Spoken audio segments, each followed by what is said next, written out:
What's going on, everyone? Welcome to another post-match fan show. What's going on here? Sorry. Welcome to another post-match fan show. We have drawn 1-1 at St. Mary's in what was an ultimately frustrating result and performance, especially. I'm here joined by Brains McLeod for taking calls. I'm not doing this. No one told me this could happen. We've chained him to the seat. He's here. He's going to be joining us and taking calls. We convinced him by getting him some more beers. There you go. I'll stay if there's 3 more beers.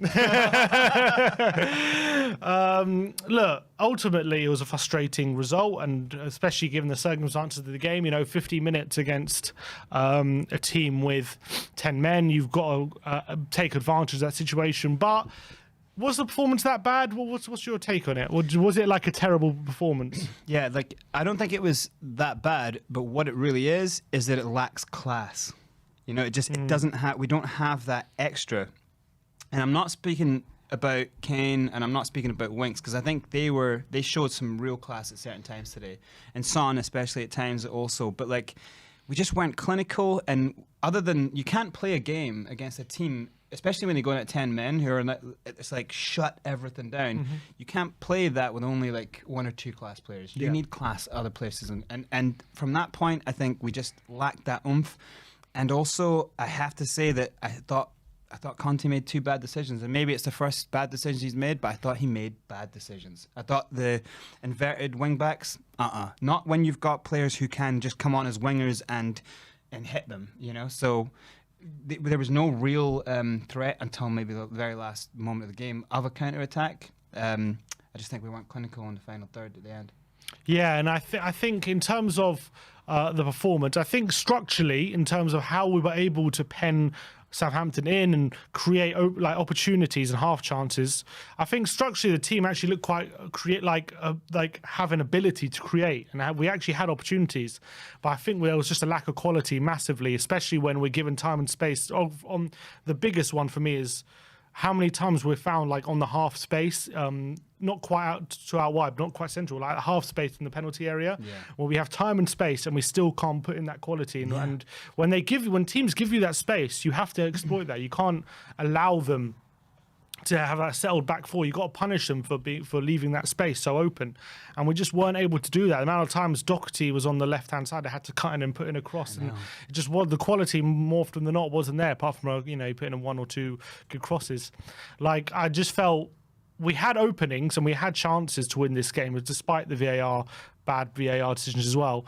I just think a combination of bad finishing and a bit of lack of quality cost us big time. But I don't think, apart from the wing backs, which I think he got wrong, I think still the team looked pretty looked like, because there wasn't really a bit of the game where Southampton looked comfortable. I don't think.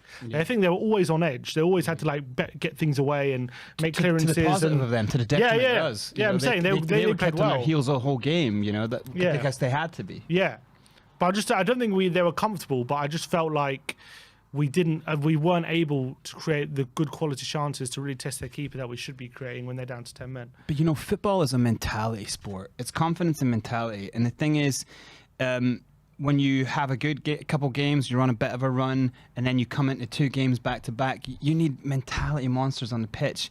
And by that I mean that you have to be positive on the ball and always trying to make something happen. Not lackluster, not starting games lackluster and then, we'll find our way. No. Come out positive. Don't come into a game thinking, we should hammer this team, or we have to. So what I mean by that as well is you can call this game. One way to frame this game is that it's unlucky because we had 2 decisions go against us, but then you make your luck. Your mentality and your confidence makes your luck. You go forward, you push, and that's when you win the balls. You win all your duels. We weren't really doing that. In the first half, we were giving players too much space. The midfield battles weren't really being won. Dele was a complete mess. He didn't have.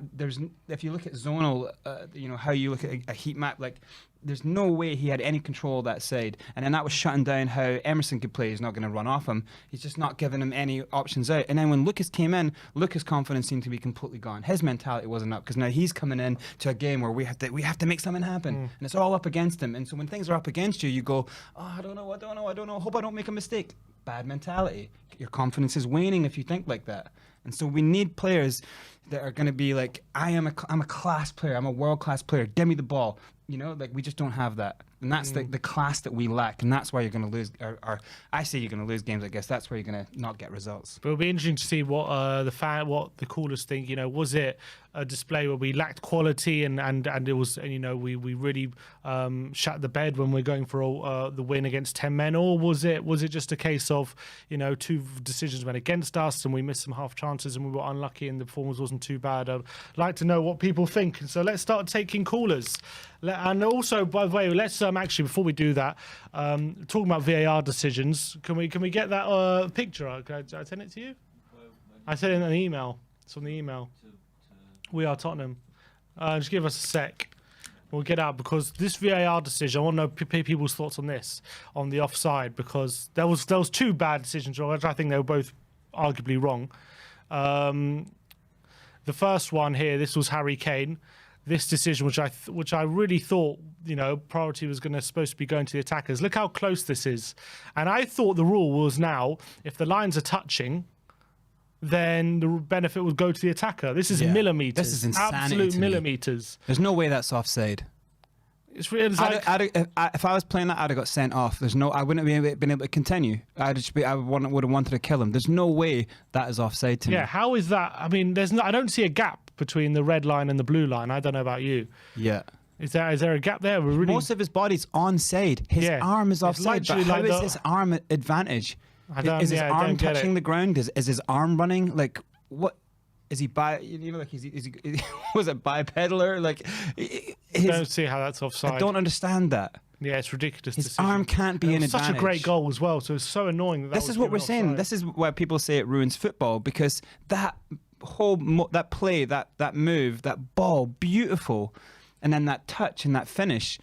This is a game destroying result here. Literally, I can't see. There's supposed to be a gap between the both lines, and I don't see it. There's one on top of the other for me. It's like a tine. They're touching, they're literally touching. So I thought that was supposed to benefit the attackers now.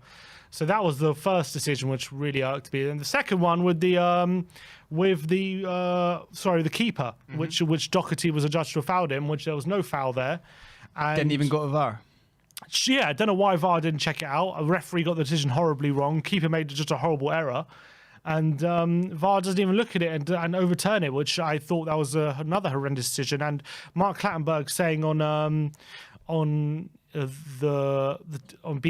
Amazon saying, "Oh, it wasn't a foul, but VAR can't get involved because the referee's given it, so then VAR can't get involved." So what VAR does. what? So are the laws of the game just what the referee decides then? Is that what it is? But the referee got it wrong. So I thought VAR was like, I understand clear and obvious, but when there's a goal that should be given, right, and that you should at least take a look at it. Or they spend 5 minutes mullering over loads of things. Like I was watching the West Ham game, and that one, there was a clear penalty, right? You saw it. Yeah. They spent about 3 minutes replaying it, and going over it and saying, was this a foul? Yeah. They played on immediately with that one. Immediately, they just played on. I don't understand. Why didn't VAR spend a good minute just replaying it, slowing it down? Was this a foul? Was this a foul? And then telling the ref, look, there was no foul here. I think at that point, all our players should be huddling around the ref and make him go. Make VAR interject here, it's clearly, our players are so incensed by this, and Conte, everyone's got to be make the ref go to VAR here. That's unbelievable. I don't understand, but the VAR didn't seem bothered. It's within 5 seconds, play was on. From one angle, it's not a free kick. From all of the other angles, it's a free kick. So that's why you need a goal. It's a goal.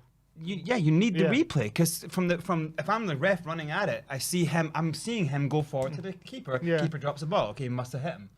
It's but did the keeper have the ball in his hands? Because if he doesn't have the ball in control, then you can challenge for it. Yeah, you can challenge. You can't foul a keeper. He didn't have his arm on him. He didn't have anything. It was literally he just went for the header. There was no foul. The keeper committed a massive clanger, and I don't know why VAR didn't intervene, because it was clear and obvious not a foul. What is clear and obvious then? Because that clear and obvious wasn't a foul. I've seen those just be given as straight goals and not that could have just been given as a straight goal and not gotten a VAR. Yeah. You know? Well, that would have been the better course. He should have given the goal, and then if it was a foul, rule it out. But it wasn't. Anyway, got a couple of super chats for just to get some callers on. Mintu Lee says, disappointed, but honestly, I think we did better than this time last year, result-wise, and much less key injuries in the main 11. 2 games, 48 hours, 0 lost. Well, that's Yeah, a take nice the positive. spin. That's a good positive to take. That was a great spin. And OG, the original Ginger. Wow, the first ginger ever? Is that what he's saying? He says, how in the world do we have all this technology and this is the angle we still use to determine offside instead of a view down the side or over the top like goal line tech? Never offside. Especially when it's a game-defining moment. Yeah, I don't understand how, because I understand VAR when they're doing offsides, they got to draw the lines and all that, but they draw the lines on the distorted. They've got to use all this science, like determine, because the camera's this angle, we actually have to do the line like this and not like that.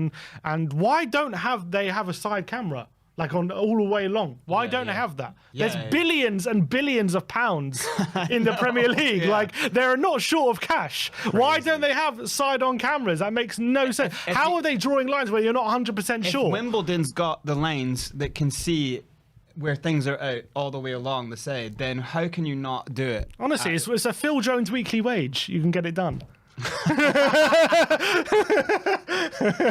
True. Exactly. He should sacrifice himself for the good of the game, Phil Jones. Anyway, let's start getting calls on. Let's get Andrew Preface. He's on first. Let's get Andrew on. Yes, Andrew. How are you doing, my friend? Good to see you. I'm all right. Good to see you guys. You all right? Yeah, we're doing good, thanks. We're doing good. Look, ultimately, it was a frustrating result, wasn't it? Given 50 minutes against 10 men, you got to win that game, especially we've brought it back to 1-1 just before half-time. You're thinking, momentum's with us. Surely we're going to win this game. So why didn't we? What's your take on it? Well, I mean, look, there's two ways of looking at it. I mean, the way we started was crap, if I'm being honest with you. Too slow, too lackluster. Facts. It just wasn't good enough. And then obviously you can look at in play and the decisions that obviously went against us today. So if we start off with the first one, we were too slow. Our midfield was too slow. We took way too many touches. I thought it was a poor midfield to start with, if I'm being honest with you. I thought, I'm with you on that. Unless Skippy's turned around and said, look, I can't do it, Gaffer. You have to play Skippy. The intensity is completely different when Skip plays. And I think that Højbjerg has been obviously under a lot of stick this season, and rightly so, because, again, I thought he was quite poor today. He's too slow, taking 3-4 touches every single time. And the fact that we're having to bring Sanchez forward tells you that we don't actually have a lot of intensity in that midfield, and we're having to bring the centre-backs forward a little bit more. So, look, the intensity was bad. I thought the team was the wrong team.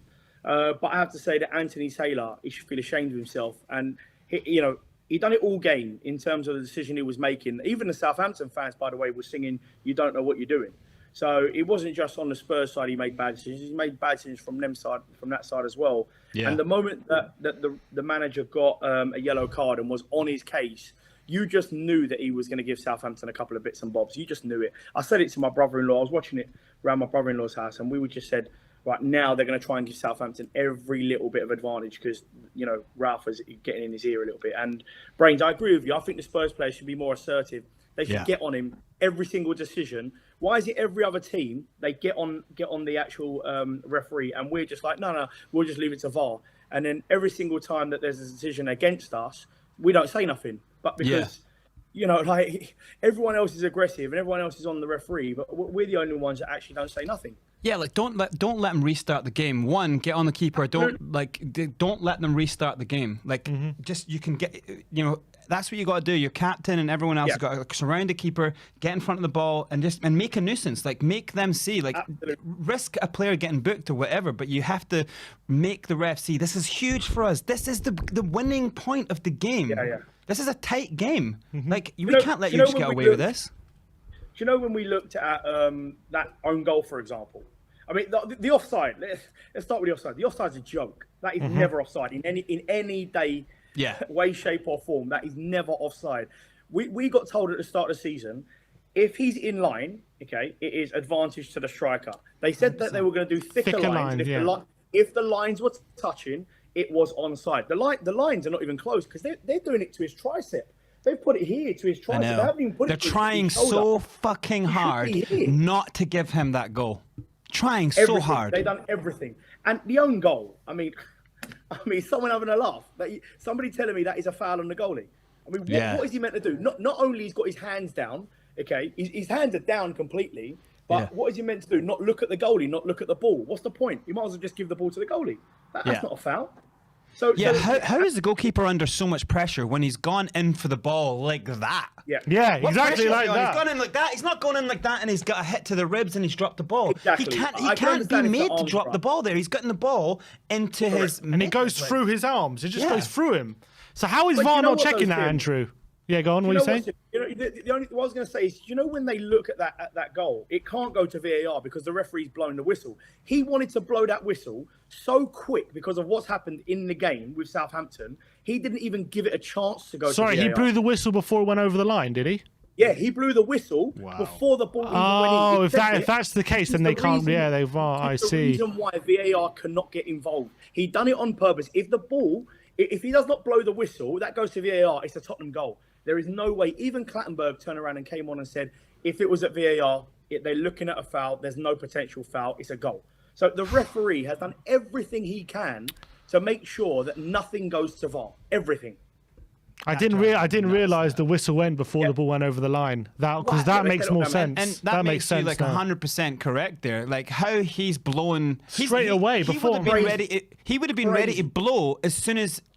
Literally, you know what I mean? That's ridiculous. That's a joke. That's even worse than he's blown it. I didn't even realise this, but my brother-in-law told me when he said to me, I said, I looked at the replay. I said, he's blown the whistle before the ball's even gone in, which means obviously play has been stopped, and you can't because the players can't play on after the whistle's been blown. So the honest truth is, this referee did not help us. He didn't help us a couple of times last season when we messed up against Brighton as well. He was the referee. It's always about himself.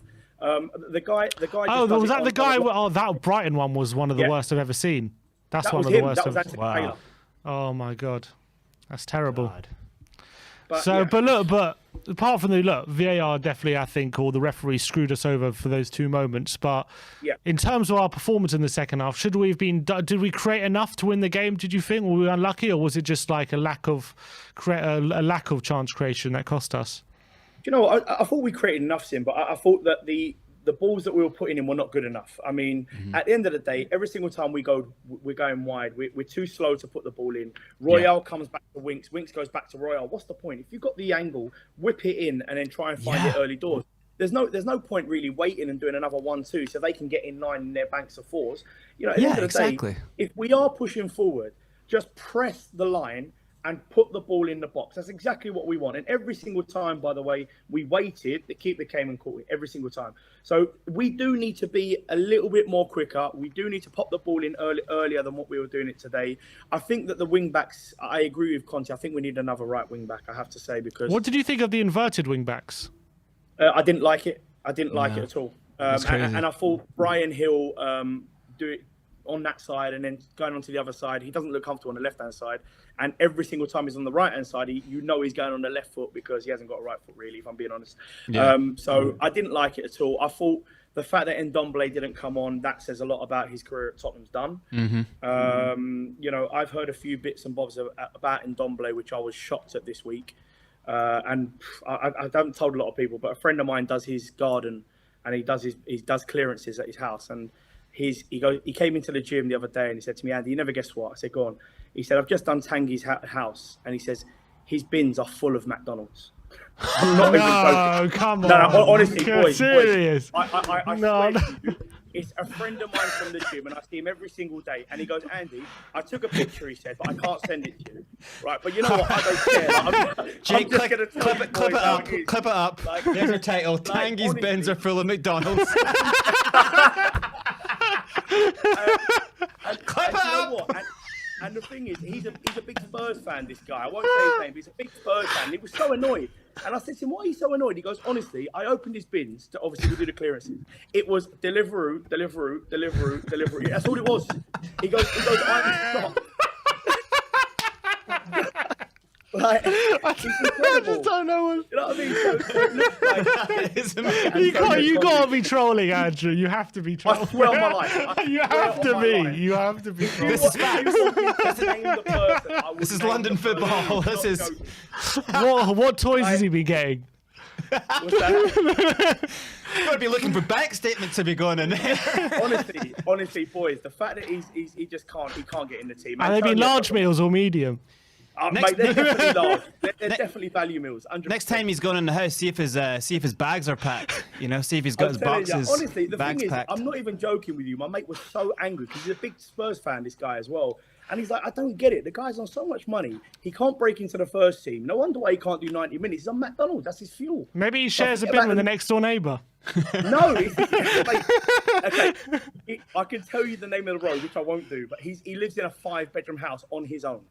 On his own. Like, you can't make up an excuse. It ain't the dog eating it, is it?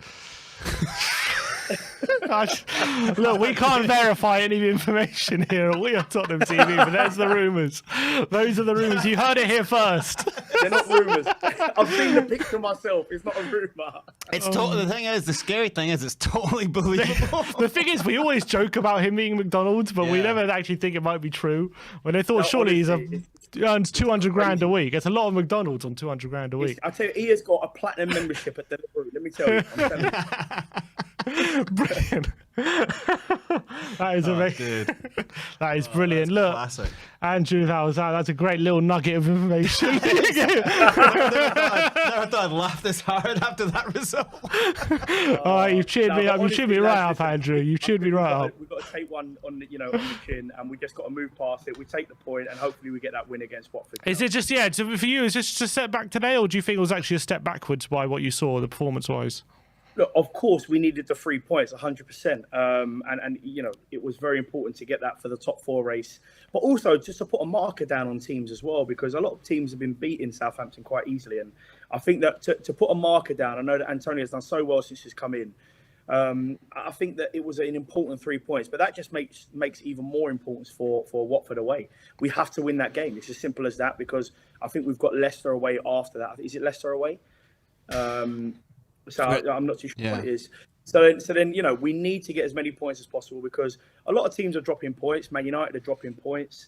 West Ham have dropped points last game as well. I think we need to capitalise on this. But ultimately as well, I think we need a few players. I think we're going to get 2 or 3 in January. I think it's important. I would definitely be splashing the cash in January. Whether they can or not, I don't know. The reason why I'd be splashing the cash is because I believe top 4's there. It's available. I don't think Man United are playing well at all. West Ham, I think, have fallen off, and I think probably Arsenal are going to be our biggest rivals for top 4 with Man United. So, I think if we can put a marker down and get in a few players. Do you think we only need 3? Because after that, and looking at how kind of depleted we are at certain places in the pitch, do you think we need a little bit more? I would say we almost definitely need 4 or 5. Look, we do, Brains, I agree with you, but I don't think Spurs will go to 4 or 5. I think that they're saying, I know that Ali Gold is saying that we're going for a right wing back, a CAM, and then a striker. Sorry, a centre back and a striker. I think those 3 are probably the right positions right now. We're not going to be able to get rid of someone like Lo Celso, so getting a creative midfielder is going to be quite tough. But I definitely think we get a centre back in, we get a right wing back, and we get a cover striker. I think would be. I'd agree with what Jamie Carragher said last night. I think would be one of the favourites if that was to happen. Mm-hmm. Hopefully we can get those 3 in and see what happens. Whoever we get in, we need world class. It can't just be bringing in players on the same level of this team. They need to be better. They need to be upgraded. It's tough to get world class though, Brains. Right now in January, it's tough to get world class. Without spending the money.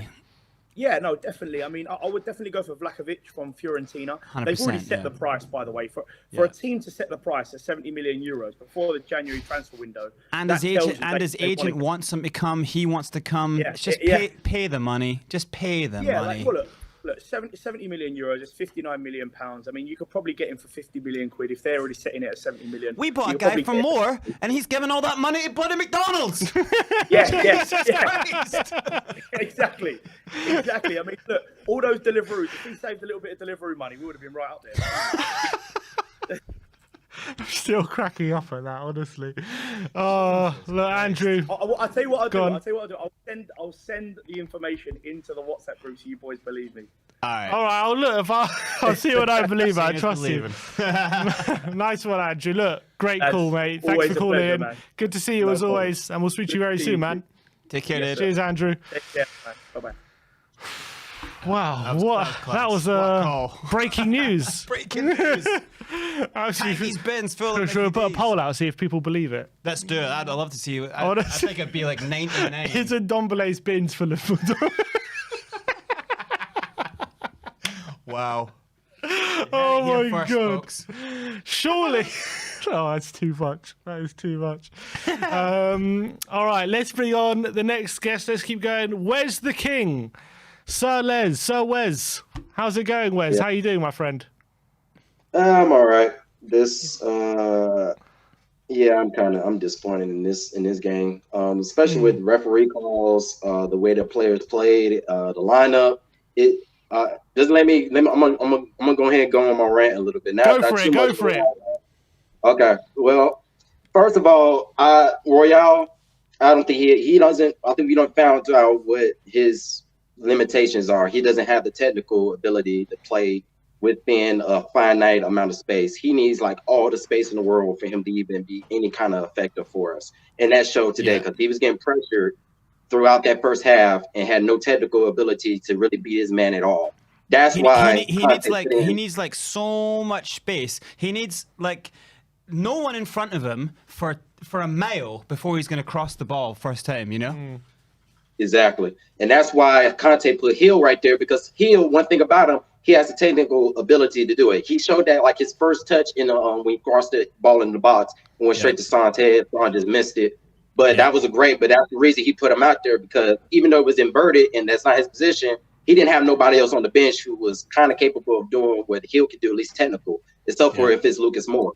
So that's why he thought that problem the whole game, I'm sure. Or he was probably like pulling out his hair, Conte, about Royale and his non-technical ability. And to be a Brazilian, to have no technical ability, he plays almost like a basketball player. The ball goes too far from him. He lets the ball just go too far from him, and he ends up having to run after the ball, especially in those type of parts of the pitch. You just can't do that if you're a right wing back and you're in those type of finite spaces. You have to be very technical with the ball, and he just did not have it. He pushed the ball too far away from him, like he's playing a whole different type of sport. You know and what it is as well, Wes, is it's that he's either good defensively or he's okay going forward. He's never both. He doesn't do both of the job. It's like how many people work an office job who go in and say, yeah, cool, I'm here today to do half my job. You know, he has to have attacking and defending. He's okay at defending, but he has no attacking. Well, against Palace, he had a bit. Yeah, he had that one cross, but he didn't really have that much, you know? Yeah, What and that's else you my got, problem Wes? with him. And that's my problem with him.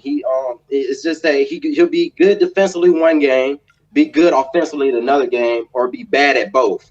He has to have the consistency, and that's why we're looking. That's why now the team is looking for another right wing back. I'm sure Conte is like, okay, he's good for some games for me, but now I have to look for another right wing back because he puts out performances like that. So he's very shaky for me, and he's like I've been fine with him. He's been playing great, like for the time he's been playing, but he's clearly not enough. He got stuff to really work on. He's not class. Yeah. No, he has to work on his technical ability. He still has a chance. I'm not gonna give him up just because this is his first season, but he has to do a little bit better. And then let's go to the midfield. Midfield was horrible. Højbjerg, Winks, completely horrible. Dele Ali. You thought Winks had a bad game, Wes? Winks, he did another okay, solid Winks type of performance. Let's be honest. He did that one good pass that I did not to Kane that ended up being offside, even though that was completely onside. He also did the pass that got the first goal, remember, as well. Yeah. So he picked out two good passes that I never thought he'd be able to do because he never looks like he's going to do it. But then he kind of dropped down when the game went on and on. He started to go back to what he usually does, when he could have just kept doing what he was doing. So he started off very okay, but then he started dropping down to more and more. And for some reason, he started playing worse when they got to 10 men. And I don't understand that, but that's Winks for you. And then you got Dele Ali. I'm not happy with him at all. He started doing the little classic flicks and tricks stuff that he always do. and it did not work this time. And then you saw that he just lost his confidence and just stopped. Pretty much to me, stopped playing.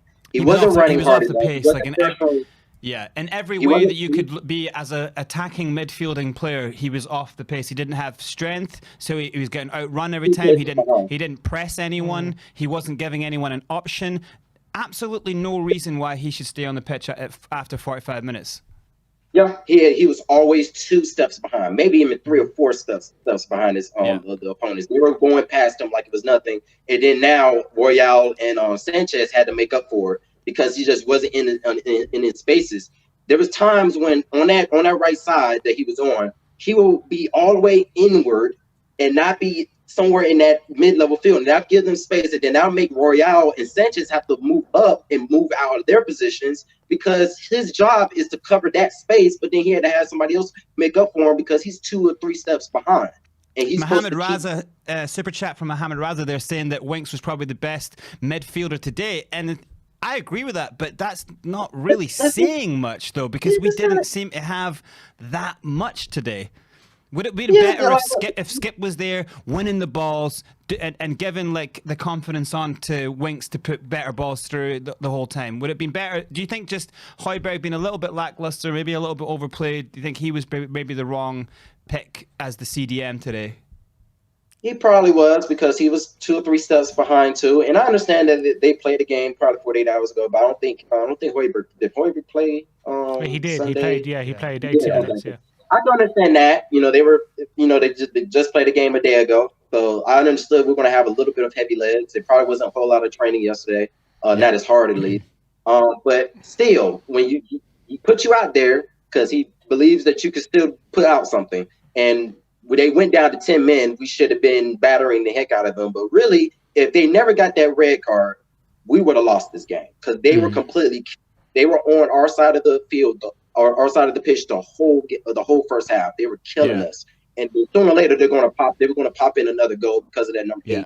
The number 8 seems to be on fire. That dude was James Ward-Prowse. If he had one more hit with the right foot, boy, it would have been over for us that game. Sometimes I look at Ward-Prowse every time we play against him, and I just think, God, I wish we had him. Because every time a free kick happens, his finish was glorious as well. He's just a great player. He was man of the match today as well.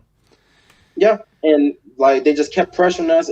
We got lucky with a red card, but we didn't take advantage of it. And we can't keep on relying on the referee to, give us red cards because that's like the second game in a row we done got a red card on our side, and we end up having to go against just 10 men. But that's not going to happen every game. Sooner or later, it's going to happen to us. We have to play when we're going against 10 men because we should have been dominating a whole lot better. Should have been a lot quicker. And for some reason, we're like half the players he did choose on Conte choose, they were 2 or 3 steps behind. I think the reason Ndombele not out there, I think that's clearing signs that apparently according to Andrew, he was in McDonald's for most of the day. I guess he was at McDonald's today. I guess Conte noticed because he should have been out. He would have been out there if he had his stuff together, but it's clear that he does not. And then having Darty out there to me made no dang sense because you saw what he did. He had to keep on going into his right to even be effective on that left side. And he wasn't really going as hard. He had one good time where he got very close to the box and he should have shot it, but he took too long. Like he took another step or took the ball went too far away from him again because his touch kind of failed him. It's like a lot of that happened throughout this game that I was just not okay with, and I'm kind of disappointed about this one because can you see that? Can you see that the from the point where they get the red card, they just literally fall deep and they just make a line, and it's so hard to break down. At that point, it kind of exposes what Spurs need. We need world-class midfield. We need world-class winging, and it kind of shows we don't really have that. And maybe it's just kind of tired legs or whatever, but that shouldn't really be the excuse, It's not an excuse. These guys are supposed to be in the top shape right now. Most of them are in the prime of their ages. Nobody's really old on this team. They got young enough legs. They're not 38-year-old players out there. Yeah. They should definitely have the capability of playing the game because come on now. Right at this point we're just putting out excuses, and it's like I don't have time for some of these players. Some of these players, they have to step up. A lot of them have to, or they're going to be gone. And I can't wait for it to happen. And like I said before when the last time I was on just Sunday, Some of these same names going to have to go, and it showed today because I told you they're going to go right back to what they were doing. And to do it with this 10 men against you is ridiculous. They should have played a whole lot better, even when we were going against their full team. And they just was not. They're not capable of it. And we do need world-class players. It's just time for us to stop playing around, get the talent in. We need better talent that's fit to play for our club. And some of these guys ain't it. Dele Alli ain't it. Doherty is not it. We got players that is not it, and it's showing. In Ndombele, he doesn't care. He want to eat McDonald's all day. Go eat your damn McDonald's burger every day. Yeah, that's true. Wes, what did you make out of the VAR decisions then that went against us today? Oh boy, that referee in general gets on my nerves. Once I saw that he was the referee, I was like, okay, this is about to be shithousery. Sorry for my language, but it was about to be shithousery. You already knew it. Even the Southampton fans, you can clearly tell right at the beginning of the game knew that, hey, this dude don't know what the hell he's doing at all. For that to be offsides from Kane is ridiculous. You telling me we're going off for arm now? An arm is an advantage for his whole body. The supposed to go off is really like at most this part of his shoulder down, not his arm. Yeah, they're going literally off his arm because his arm is offside. Like, I think it should just be. I think it should be anything from the hip down, because that's where you get all your force from. Your legs is what it is. It's a race. It's not. Do you know what I mean? It's I understand. Him doing this right here is not going to make him go any faster. That's not offsides. If it was handball, if you could score goals with your hand, then 100%. But you can't. So what's his hand got to do with anything? You know? I was like, are we playing handball? Like, what are we in France? Yeah, it's crazy. That's one of the worst decisions I've seen. And it's like I guess then the referee could clearly tell Southampton fans were getting in his head with them saying that he's a horrible referee, but he should know that himself. But it's like he just started calling weird calls like that. The goalkeeper dropped that ball. That was a foul on him. He dropped that ball and it kicked his back leg and it went in the goal. That was an on goal. Like those two decisions, we should have been up 3-1. And the decisions to go to us like that, and especially that first one really pissed me off. I could have let go of the goalkeeper one because it is what it is with that call, because he blew the whistle before so it was already too late for a VAR decision. But that first one should have been looked at. That first one should have been looked at. He should have looked at that one. Well, that's the annoying thing is that they looked at it, they tried to convince themselves by putting the lines down, and they then broke their own rule of the lines. There's no gap between the lines, so it's onside. So how do they still give that? And the thing that does my head in is that from a midfielder, I've played both midfielder and striker in my whole life. So to play that beautiful ball over the top, he put lovely backspin on that ball, and then the touch to have your foot so soft to take the one touch to put it in the exact spot for you to strike, and an amazing finish. I think that's so damaging to the game that goal gets disallowed. It's not good for football, I think man.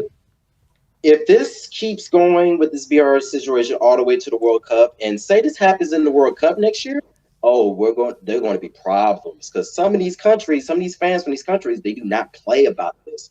If they have a decision like that happen in a World Cup game, there's going to be problems. People are going to have problems on their hands, because Brazilian fans would not be okay with that. Argentina fans would not be okay with that kind of stuff happening, and it ruining their chances of winning something. They have to fix this at the World Cup. If those decisions were happening all the time in France, there would be riots. I mean, there's riots every game in France anyway right now, but it would be murder in the streets if that was happening every game in France. And then that would lead to these the country's governments not being okay with it. And they're going to go at FIFA and be like, "Hey, we can't keep having this happen. Y'all got to do whatever the heck y'all doing. Y'all doing it completely wrong, because it's having us have problems at home."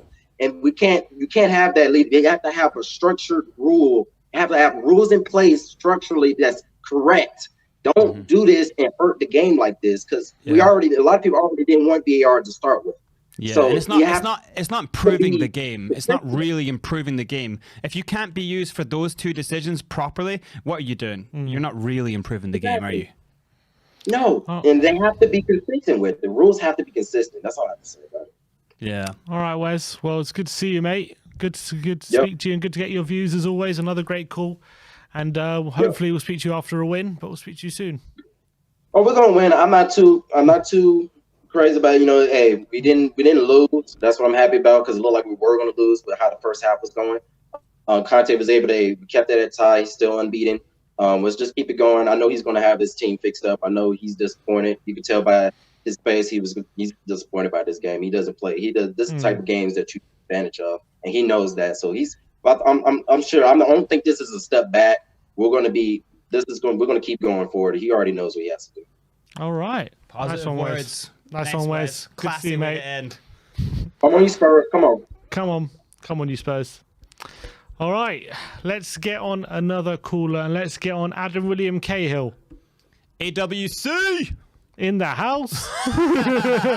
What an introduction. Thank you very much. Thank you.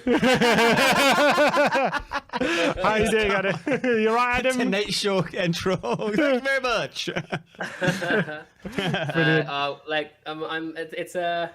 It's an awkward one today, obviously, with the result, guys, because Because you got a boner? Like, what's awkward about it? What's going on here? No, it's awkward that we like the decisions that were made that absolutely ruined their evening. You know what I mean? No, for sure. And the position that we're in now at the table, we could have been those extra 2 points up, and it's all down to really, really atrocious. Did West Ham jump ahead of us? Yeah, we got 2 games in Are hand. they ahead of us now? I believe so, because they won. But we got 2 games in hand. So we're in Yeah. 6th. Right, that's true. Yeah. Yeah. Doesn't look as good. So yeah, we are 6, just above United. So yeah, I mean that's incredibly frustrating because they're like for me it's 2 things. It's an absolute disgrace to not have allowed Doherty's goal, but also I just feel like Doherty's goal. Yeah, well Doherty's the one who healed it in when. Did it come off Doherty's leg? I thought it did. I think it comes off the keeper in the end. Oh, did It was it? an own goal, yeah. It would have been amazing if it came off Doherty. That would have been just fantastic. I'm fairly sure he tried to claim it anyway, but Probably. no, but Yeah, for sure. at He the end of did, the day, yeah. it went in after it went through the keeper's arms, and he, it should have definitely stood. So that's a disgrace. But then I also think that it doesn't matter what game I'm watching, whether it's Spurs or not. I get really frustrated when the decision with VAR is marginal as far as offside is concerned, and Yeah. Harry Kane being where he was, it's like he had no advantage whatsoever. Why do we have the offside rule? It's not to be nitpicky. The offside rule is so that you don't have people hatching in the opponent's box. Yeah, way hanging, behind the defenders.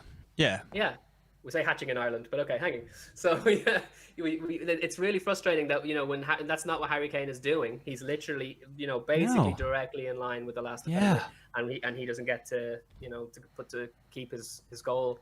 It's really annoying. But I tell you, it's something else that really annoyed me as well in the game is that I've been saying for ages that Brian Hill could play left wing back, and he finally comes on as a wing back, and where does he play? On the feckin' right. I don't understand. It doesn't make any sense. Feckin' right. Why do you not switch the 2 of them?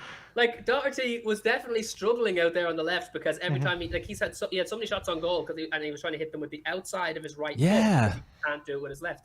How do you explain that? Yeah, I didn't understand it. It made no sense. Maybe he just wanted Gil. The only thing I could think of, he wanted Gil cutting inside. I don't know, but it made no sense to me. It would have been perfect for have Gil on the left, Doherty on the right. They can put in crosses in. They look more comfortable on that side. Gil, by the way, came as a left winger, so he's much more. He came to Spurs playing on the left. He wasn't coming to Tottenham as a player who cuts inside and goes on the inside. So it didn't make any sense to me, especially in this scenario as well, when they're getting all their defenders back, and you need that width, don't you? Because that's where the space is, and you need quality on the wide areas because we kept cutting inside and going into traffic every time. And so I didn't understand it. I thought I was the same as you. I was like, okay, Hill's going to come on the left. This makes perfect sense. But he kept it with Doherty on the left. I was like, Hill showed that he had. Wing backs. Yeah, it didn't make sense. It didn't Hill make sense. showed that he had the pace to beat a guy to the byline because that's actually what he's been known. That's why we were interested in him. That's what everyone talks about. That he does this brilliant little kick he gets to the byline and he's that classic winger that crosses it back. And he had that opportunity and he did it.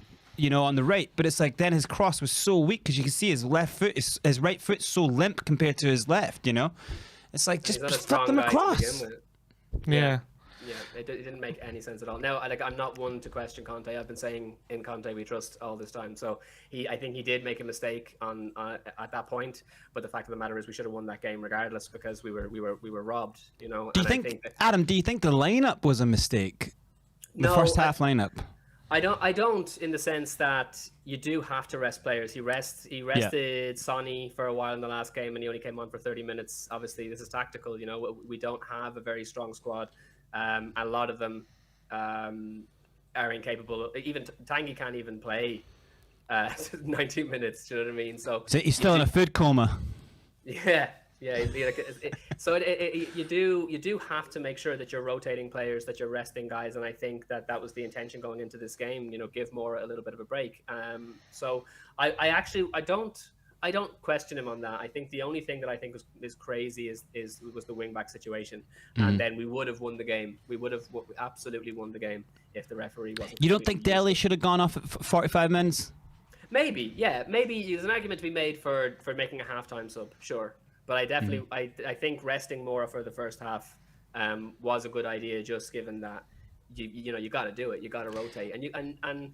But you're the manager. You've got Brian Hill, who's shown that he's pretty decent in defence, but he's really good as a left winger. You've got him sitting on the bench. You've got Matt Doherty sitting on the bench. Reggie's he's played a lot. You turn around, you look at the two of them. You're telling me you pick Matt Doherty for left wing back, or you put no. You put Gill, who can easily adapt to that role. But dude, Brains, this is what I said this, it might have been 6 months ago, Sim, I don't remember, but like it was, I was saying Brian Hill for left wing back for a very, very long time. So I'm just absolutely astounded at the decision that was made today. I literally thought I was going to be coming on here after the match and saying, you see? You see? Because I genuinely think that Brian Hill might have got a goal, and if could he was have done something left wing back. I think in those positions he was in, and fair enough, credit to Doherty, the situation that Gill was in at the end of the game, Doherty might have got a good shot on goal for that one, because it would have just been perfectly on his right foot. On the other side, exactly. Yeah. This is the really, really strange thing. I think for all Doherty's fumblings today, he put in a better effort than he was in the game, right? He was like, he was getting chances. He was making things happen. He wasn't in any way bad. Like I would look at there. I just think like maybe he would have just been better used on the left. He wasn't. In no way was Doherty like a negative today. Like I thought he did a lot of good stuff. I think he did the best he could do on the left hand side, personally. Yeah. But he just did. But it just wasn't probably good enough. But Adam, would you in terms? The ball with the outside. Yeah, exactly. And but in general, apart from the VAR decisions, did we create enough to win that game in the second half, or were we unlucky, or did you feel like maybe there was a lack of quality there? Again, with the fact that I did feel like resting the players was, it wasn't a bad decision, but it did leave us a little bit with a little bit less creativity, because Moura has been doing so much of that heavy lifting for us. I did say the last time I was on with you guys that I think of everybody, Moura has improved the most under Conte, and I think he was 2 assists and a goal for him in the last game. So him not being there, it's got to come from somewhere else. Now, I can't believe I'm saying this, but for me, Harry Winks was the man of the match, and he was literally he was pinging balls in all over the place. The problem I have at the minute is that Son and Kane, a lot of their touches today were so poor. Kane is doing an amazing job. Like his passes are exceptional, but when someone was passing the ball to him, like crossing, like pinging the ball up front for him, the amount of times that the ball would hit the back of his heel and he wasn't taking it down right, and Sonny as well. I love Sonny bits. I've got Sonny on the back of my jersey, but his touches were not great. So I don't even think it was a creativity thing. I think it was just in the final third, because those are the two that should be putting the goals away, and unfortunately so many times their touches were really, really bad. And Conte blamed that. That's exactly what Conte said, actually. He said that fatigue, playing 48 hours in difference is what probably led to poor decision making or poor touches in the final third. So because you don't have backups for the forward line, you don't have someone else this is why we need another big player. You can see it was coming for ages. the last 3 or 4 games, even though Son scored goals because he is a world-class player, his touch has let him down so badly in the last few games. And then, in the second half today, Kane seemed to be kind of off the pace. The interesting thing was the biggest chance of the game in the end was a great assist for Doherty, threw a ball to Lucas and it hit off his knee and just went long. And anyone in that position, you think, oh, you want Lucas there, and it hit off his knee and the chance went begging. But that was, how good would that have been, Yeah. So there were chances there for us, weren't there? There were, and this is what I'm saying, the strange thing, I can't, again, I hate these words coming out of my mouth, but Harry Winks was the creative player today. He was pinging balls consistently forward that were on the mark, on the money, the vast majority of the time. So there was plenty of opportunities that went squandered, to be honest. And I'm still incredibly optimistic as having Conte as the manager, steadying the ship, improving everybody. I don't feel that's why I'm saying it's bittersweet. I still feel like we're a strong team, only getting stronger. But it was 2 points dropped today. But for me, and I hate putting a kind of drop point game or losing of games on one player, but I don't know if Dele Alli can hide, because he doesn't clear the ball. It hits off his head, shoulder, roll, and then he doesn't follow up. He kind of stands flat-footed, and then he rushes to the ball. But he's given a phenomenal player way too much time. Ward-Prowse, that ball takes a bounce and then he hits it perfectly. But why has he got that time to do that? He's hit it first time, but it's bounced and he's had a chance to get to it. Dele didn't react well, so you've got the problem there. That goal has been lost, in my opinion, because of Dele, and then he's done nothing in the game at all for the 60 minutes he's played. I think if he isn't there today, we win that game. The appropriate position for me. I keep getting abuse for saying this in the comments, but for me, Dele Alli is the replacement whenever we need to take off a striker. Because Dele's, if the ball comes long to Dele, he can, those little flicks, those little touches, can get around the last defender. Yeah. He's done it so many times. They're a number. Yeah, they're a number 9 thing. They're not a 10 or a wing. Yeah, they're a number 9. Yeah. Right. So I feel like, why is he not the one that's being played up front in the lesser games, or when we need to give Kane or Son a rest? He should be playing in one of the front 2. Yeah. I honestly believe that. Now, I wouldn't argue with someone saying that no, we should just sell him either. But I'm saying, as we don't have other front options, Dele is the guy, because he is the one that will have that cheeky little flick, get around the last defender and whack and on target. Yeah. Especially given more game time doing that. So I don't think that he of everybody, he's not being given an opportunity to shine at his best, because he's not being played in his ideal position. Adam, can you challenge for top 4 if you have players like this in your team? If you're playing a lot, the congestion isn't going to stop. We have games in hand. The congestion's only going to get bad for a while. Doesn't this reframe how we look at going forward? We've got games in hand, and you're like, oh yeah, it's only Sunderland, it's only these guys, it's only Leicester. We just kind of dropped points to Southampton. So it's like, does this change the way you look at going forward? Can you challenge for top 4 with a Dele Alli getting game time, with Doherty, with a kind of, with having to play Højbjerg every game and having to rely on kind of, players who are not world class when you have to go and chase a game? Can you challenge with that?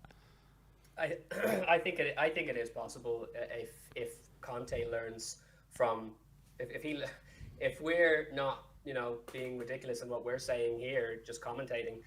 If he learns all the same things that we think that we understand from the game, like he should be playing Doherty. If Doherty was playing right wing back and he was getting further forward, he probably would have had a stormer today, potentially. Yeah. He can rotate Winks, Skip, and Højbjerg. Yeah. And so there are other options. He can play Dele Alli as a centre forward. There are other ways of strengthening the team. But we also have to remember we're 4 days away from a transfer window. So, I mean, I wouldn't be surprised if he wanted to hold on to it. But we're not 4 days away from getting players. We're 4 days and a month away from getting probably 2 or 3 players, when we probably need 5 or 6. I don't think, you're right, but I don't think we get all those players on deadline day. I think that I'm fair, from what we've seen in the media, it looks as though the Kezier deal is almost ready to just roll immediately. So I wouldn't be surprised if we saw him coming into the team early, especially if Conte insists on it. Do you know what I mean? Because I would imagine Levy trusts him more than anyone he's ever had under him, working under him before. So I can see. I'm not saying we'll get all of our transfers done early, but I'd imagine there's massive potential for one. And again, it's learning from these kinds of games and going, okay, I understand my players better. I understand we're actually playing them better. I can work with what I have. There's no person more capable of working with that team than Conte, and I think Definitely true. We are to be able to have taken the game to Liverpool the way we did. Today that we have to accept that there was just a massive element of misfortune today with the fact that some decisions went really, really poorly. Yeah, it's going to happen. You're gonna drop points, and Southampton are not a bad team. They've got some good players. They've got grit. Like Sim was saying, when a team goes down to 10, you back up, you get in line, and that's actually inspires you to fight. And that's what's happened.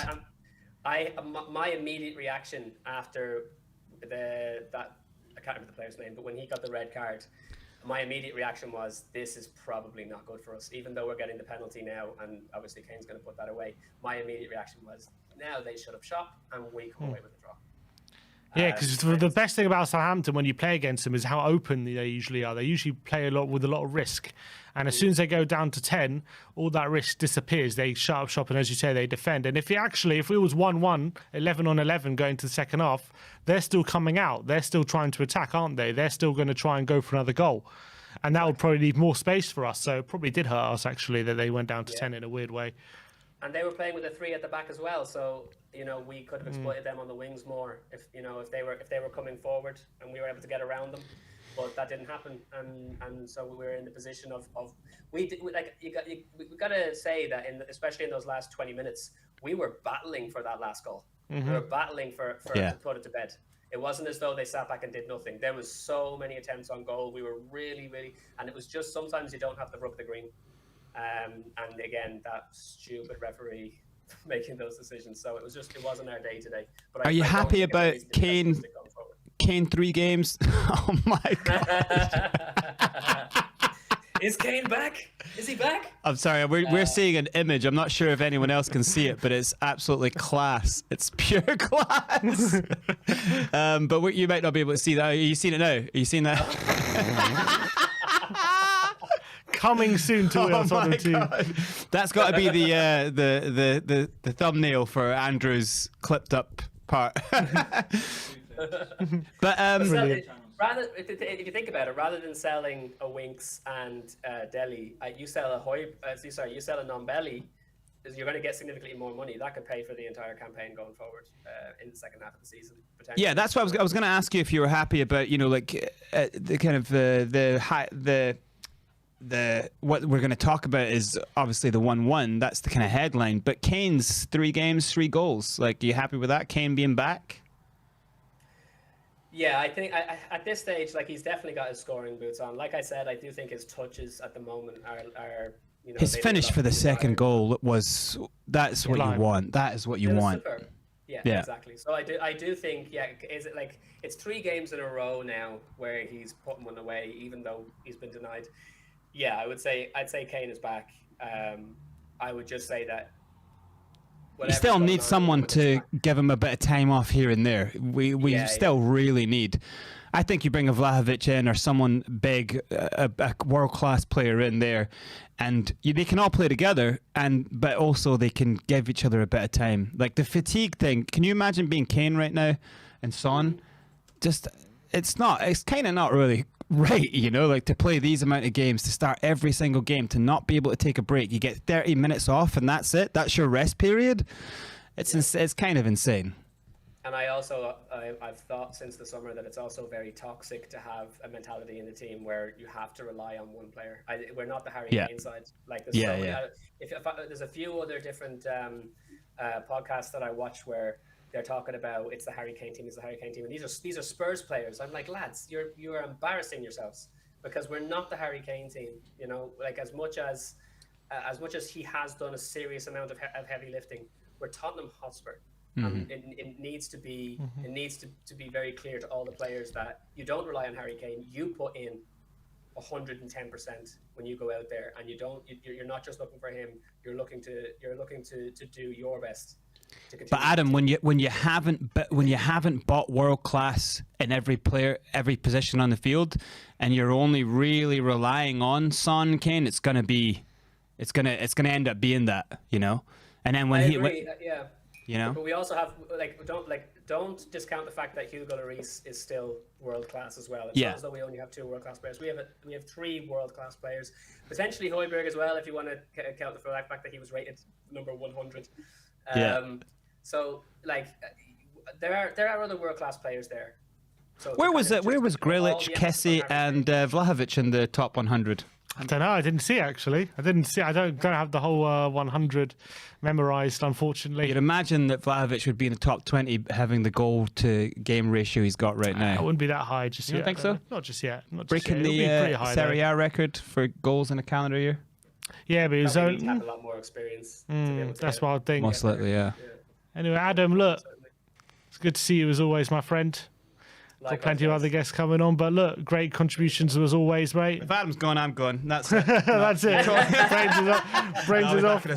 Nice one, man. Well, look, Adam, always good to see you, and we'll see you after hopefully the next game. After a win. Absolutely. God bless. Come on, you Spurs. Oh, what's going on? I think he's just unplugged the headphones. One sec. There you go. All right, nice one. See you soon, Adam. Come on, you Spurs. All right. Actually, there's some news coming out from. Oh wait, he's unplugged it. Give me one sec. What's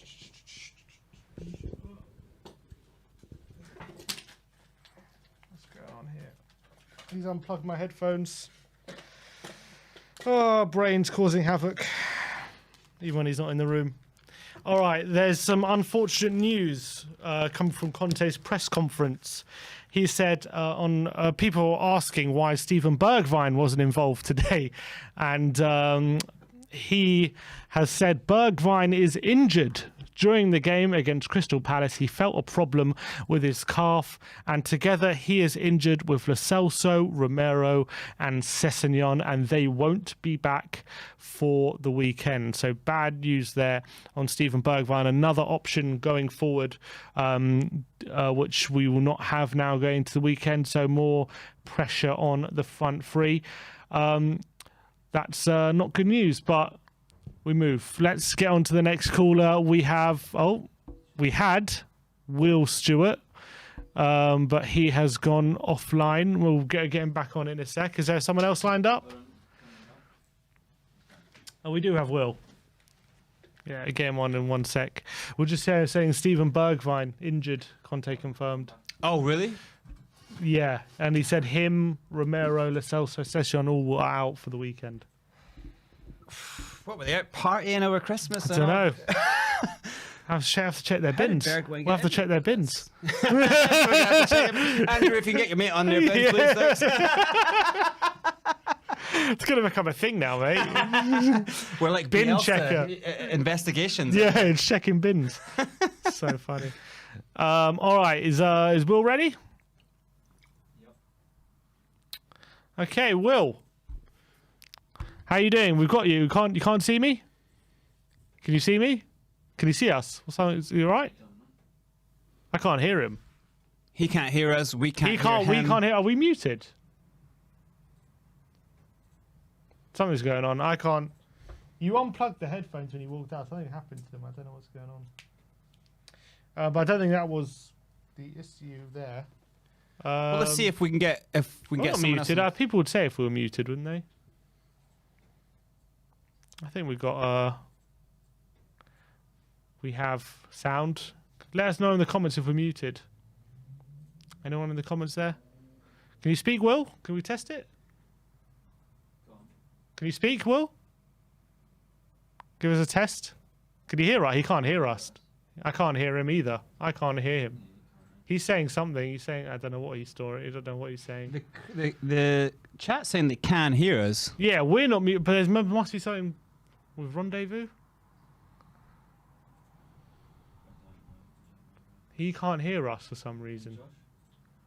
Josh, can you hear us? I can, yeah. We can't hear him, though. Josh, we can... Hello, yeah, Josh? we can hear Josh. Can you speak one sec? I can hear him. Yeah. All right, we'll try. Let's bring Josh on. We'll try and get Will back on in a sec. Josh, how are you doing, my friend? Not in a car. I don't recognise you not in a car. It's interesting. I'm not, man. I'm not homeless anymore, man. So I got a new job as a bin collector, and here we go. You know, Can we send you around to Romero, Bergwijn, Lo Celso? Yeah. I've got some breaking news, guys. I did Dele Alli's bins, and what's really bizarre is he had a load of ketchup and mayo in there.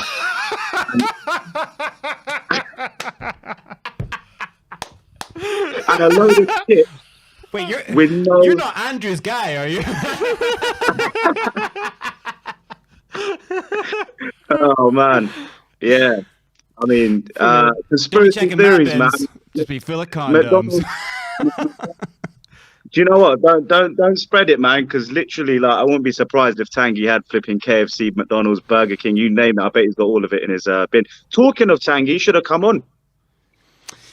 Yeah, well, that's the thing. He might just be in a food coma from overdosing and all the delivery over Christmas. You know what I mean? Yeah, I mean, I think we could have done with his creativity, couldn't we? I think the last 20 minutes, Tanguy would have, in those tight spaces, he would have turned, he would have done a Tanguy moment, you know, he would have made a bit of space, you know, he would have possibly had a shot on goal. Do you think there was even enough space? Like, because that's what I was thinking with Lucas. I thought Lucas would get the ball and go at them like he normally does, but it just didn't seem like there was enough space for him to do that. You know what?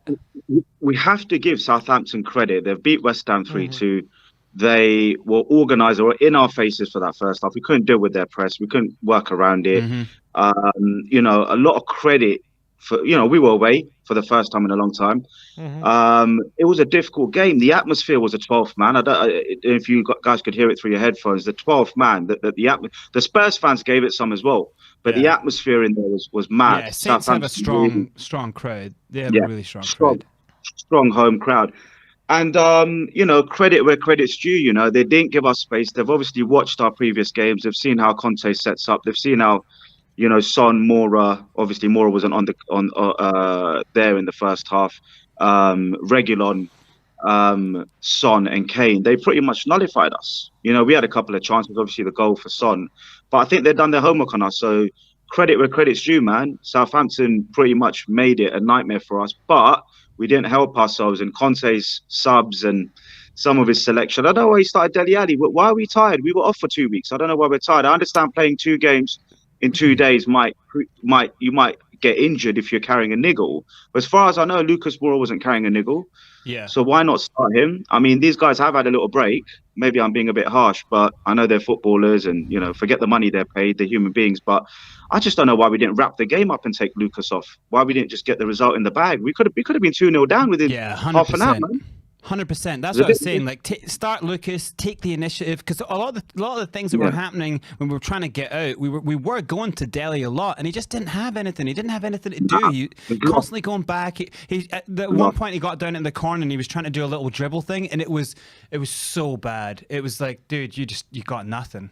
It was so bad. Even Skip. I know Winks had a good game. I give him a good solid 7 for the way he played.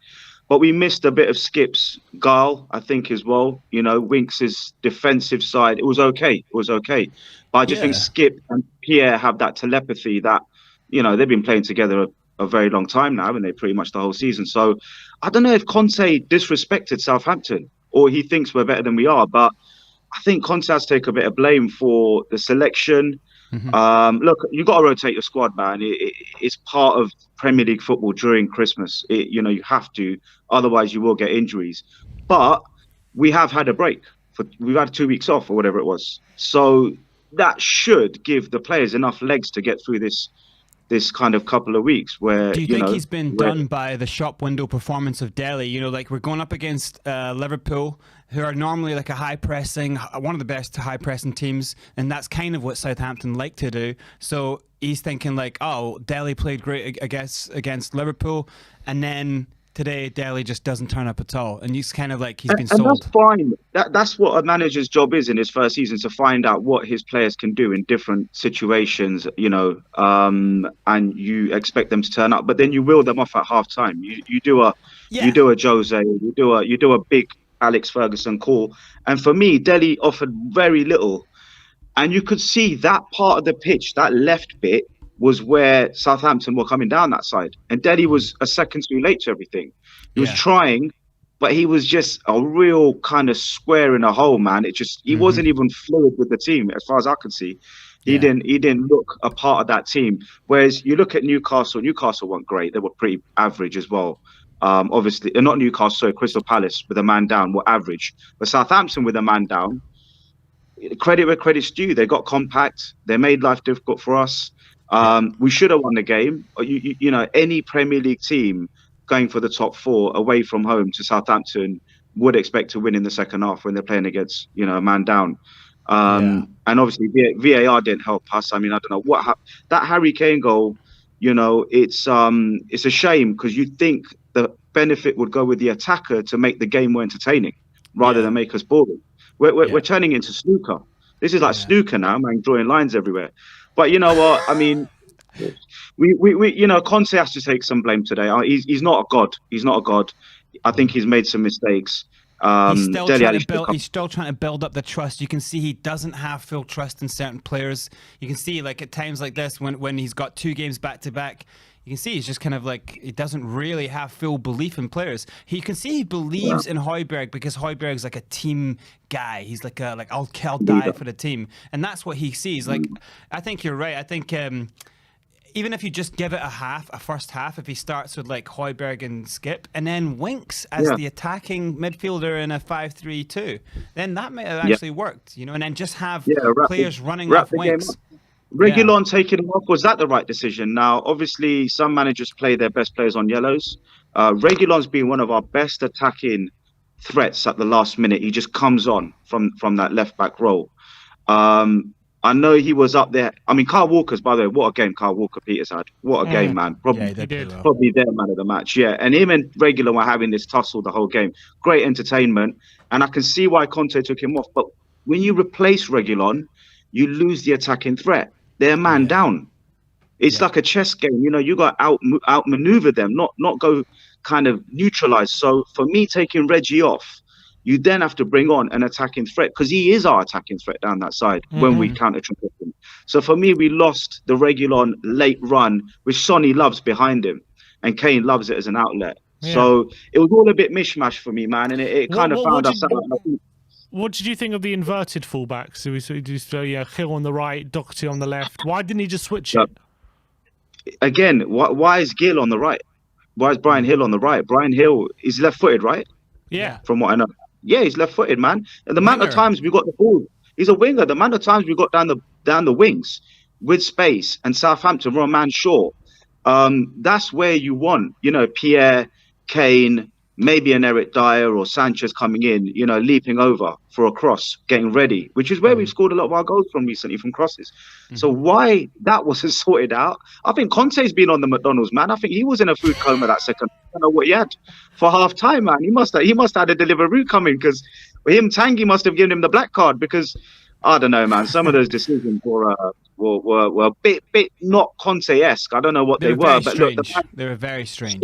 He's in his first season, man, and look, I mean, the guy's a winner, right? We know this, so we can't point fingers. He's basically given us the best start a Tottenham manager's ever had. Doesn't it say to you more than anything that he simply just does not have the quality he wants or needs when he's doing stuff like that?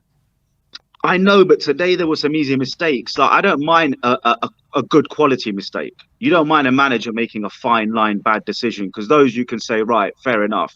We've just pointed out a couple there, 2 or 3 obvious ones where would the real top managers have made those mistakes. But I do think he's getting to know these players, and he's asking them, can you be adaptable? Can you play on the right?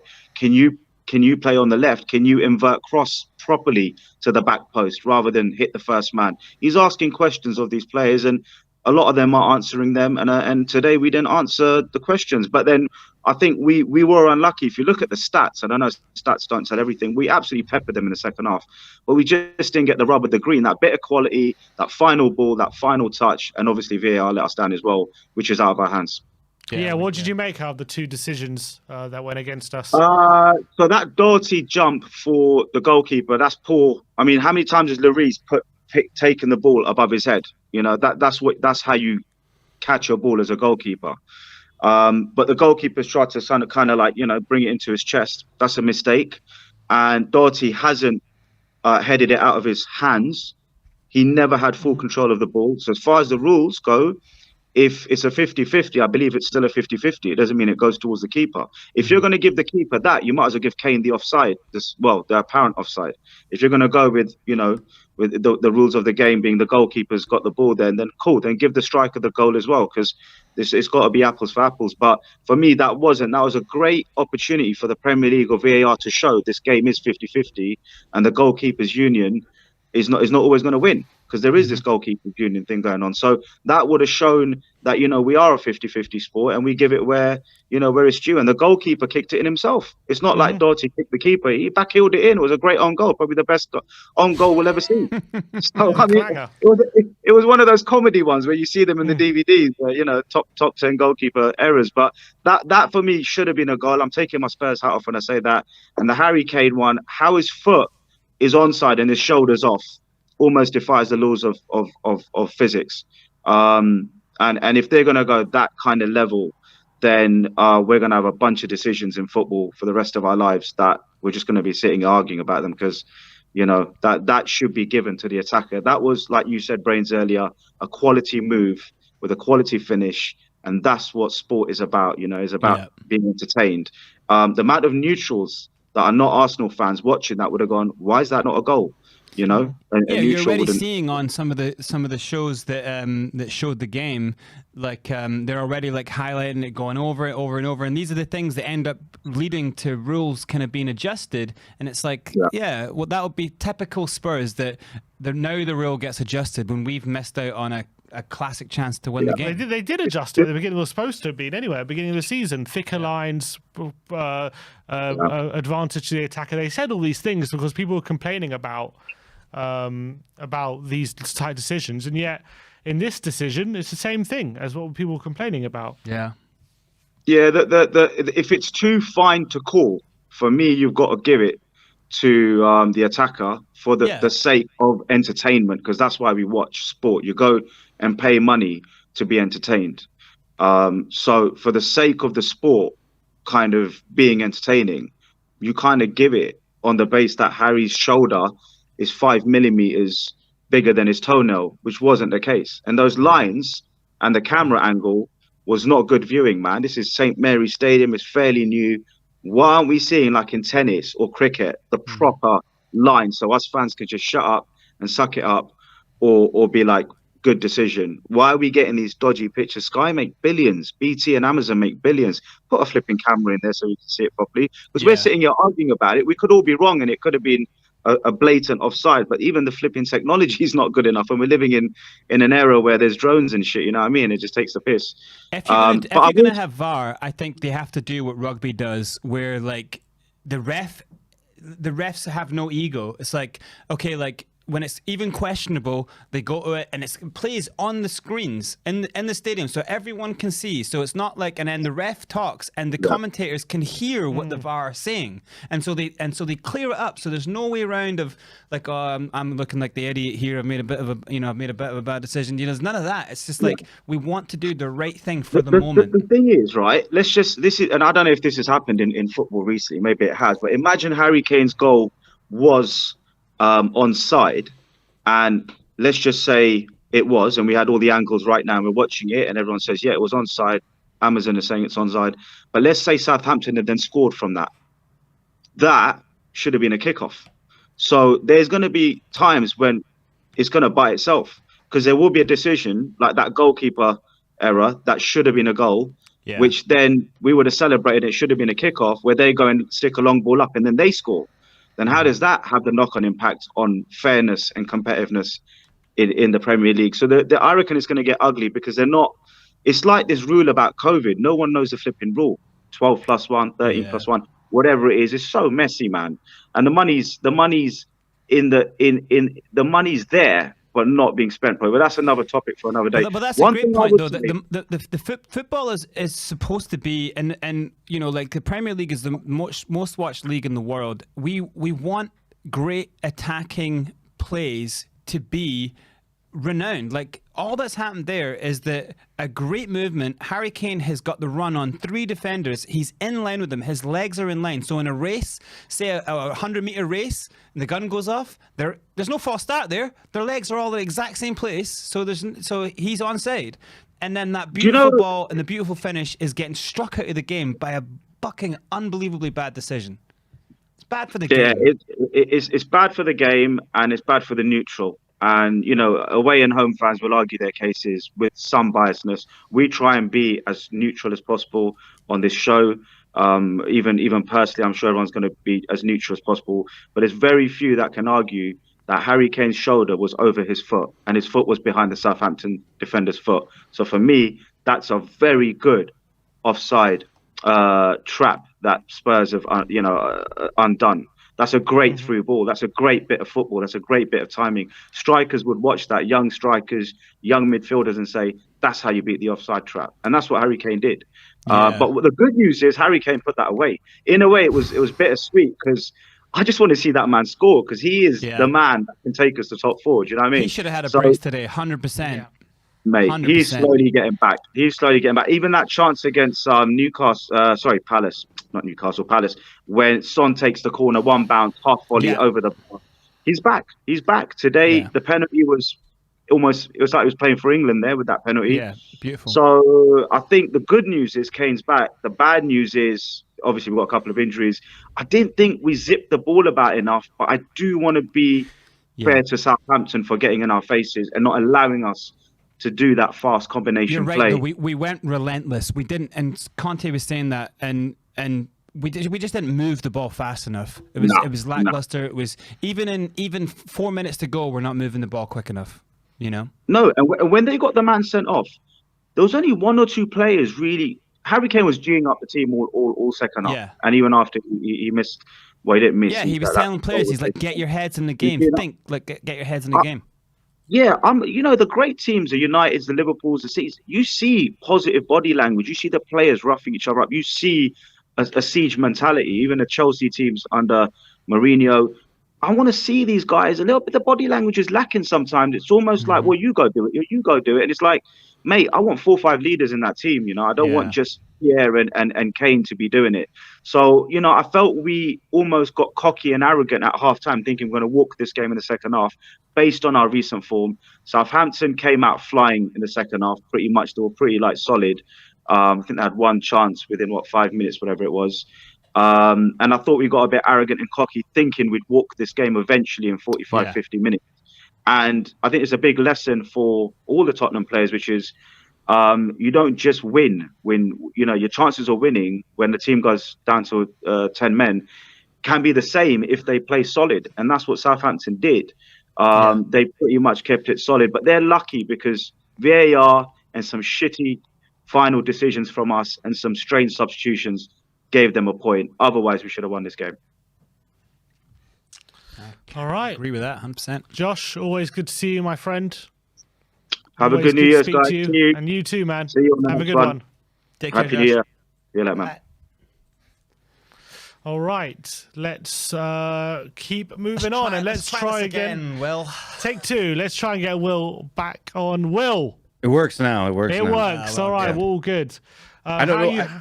Yeah, go on. It was just a spinning circle for some reason. I could hear everybody else in the back room. I just couldn't see you guys. That was it. So it was weird, kind of weird. But last time you were in control of the Matrix, you had multiple I mean, I can still be in control of the Matrix if you want me to. I mean, all that stuff it still goes. But never say no. But well, look, it was ultimately today was a very frustrating game, wasn't it? Because you know we're playing against. It was pretty much attack versus defense for the whole second half. Yeah. And we just weren't able to get over the line, all despite as well a couple of really bad VAR decisions. What was your take on the game? Well, I mean, for me, it was 2 points lost. We got to be putting those types of matches away, especially if we want to be in contention for top 4 or do any of that stuff. Right? That's got to be. We got to be a little bit more cutthroat. But to be honest with you, after when I was watching the first half, especially the first 20 minutes or so, I was a little bit nervous. Southampton kind of had our number. We couldn't break their press. We couldn't get the ball moving into the offensive third and any of that stuff. But the second half, I mean, it just really didn't. I don't think we had enough. I didn't see enough from our front three overall to really say, hey, we really kind of gave it our all. There's been a lot of heat or a lot of hate on Son on Twitter, which I think is undeserved. On Sonny on Twitter today. Yeah. Weird. Saying it's a horrible, worst performance of his career. But I mean, statistically, he created the most key passes, had the most big chances, created the penalty that got us the one goal that even got us a point in the first place. I definitely wouldn't have said that Son stood out as a negative today. People are saying even Alistair Gold gave him a 5. Wow. Yeah. Really? That's crazy. SofaScore gives him an 8.3.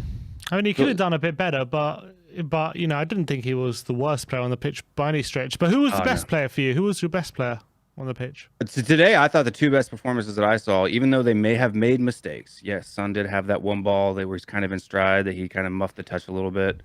And then Harry Winks too. He had that one ball where he kind of gave it away, in a very dangerous position. If you're playing that 6, you can't give the ball away there, but he did.